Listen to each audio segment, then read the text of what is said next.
I spoke yesterday about how the judge in the Kyle Rittenhouse case looks like he's turning out to be a good guy, by which I mean a fair guy.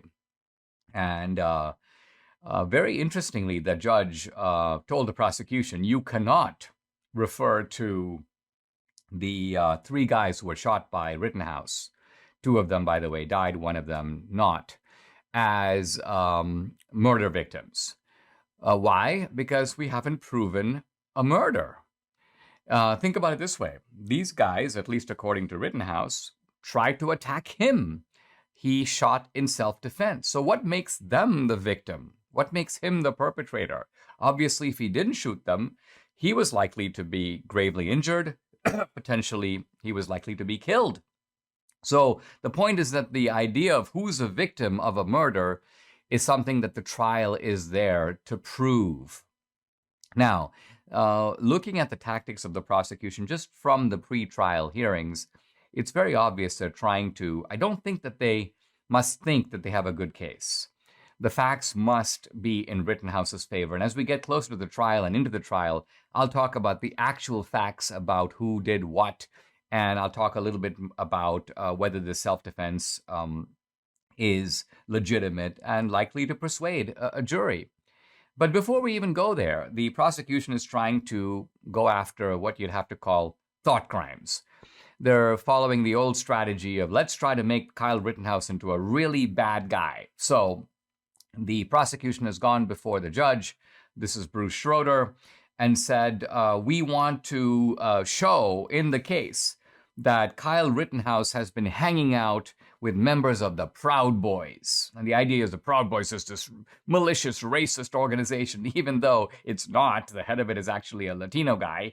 So, and evidently Kyle Rittenhouse did go to a tavern in Mount Pleasant where he posed with members of the Proud Boys.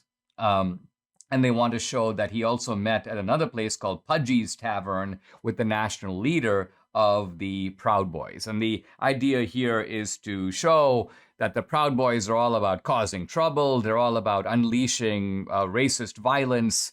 These are people looking for trouble.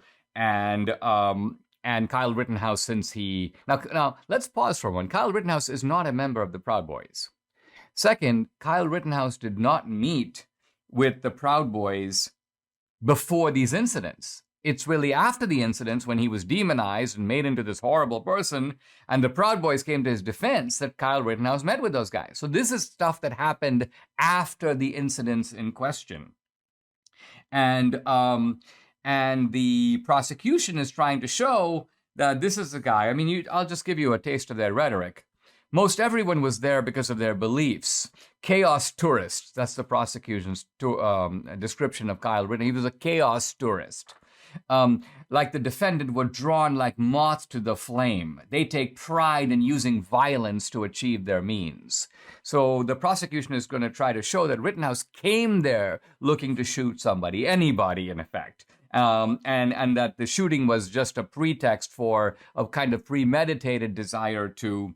He brought his gun so that, in effect, he could use it. Now, the judge did not buy it. This is very good. Judge Bruce Schroeder goes, nah, this guy, and I'm not quoting the judge,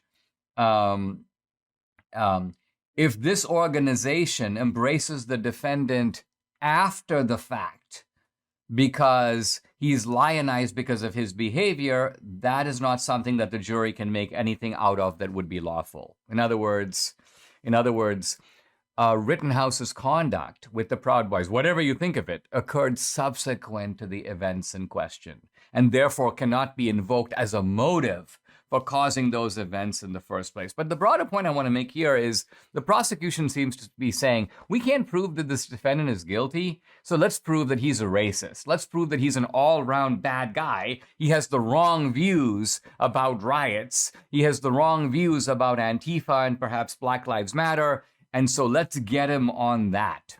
And I think what's particularly disgraceful is that so many conservatives, so many Republicans have been very hands-off on this case. Even the National Rifle Association, interestingly, has not been outspoken in defense of Kyle Rittenhouse. And I'm not really sure why. Is it because he's, this is a tough case. He's a 17-year-old. What was he doing with a gun? Why was he there? We don't want to get into the racism issue. We just want to focus on, some guy in his home when somebody broke in and he drew his weapon. I mean, when you're defending rights, it's important to realize you don't just take the easy cases. You don't just defend the sort of stereotypical, let's make an ad out of this guy because after all, this is a woman, a single mother, and she came to the defense of her child, and everyone draws a tear. If you want to defend rights, defend them at their outer edges. You want to defend free speech, even when the speech in question is objectionable, is abominable, is even hateful. Defend hate speech. That'll show you that you're really a defender on principle of free speech. If you're a defender of the Second Amendment, defend the Second Amendment when it is used legitimately, even in a tough case, even in a questionable case. And so I think that this is a case where, like January 6th, like the case with the McCloskeys, like so many other cases, we have organizations that raise a lot of money in the name of defending people and defending rights. But like I'm saying, if you're going to defend rights, then even Kyle Rittenhouse, who might be a 17-year-old when all of this happened, and might have been in a difficult situation. And yes, tempers may have raged. And yes, the whole situation was delicate, a kind of you may say, a political minefield. But that's when the defense of rights becomes truly important.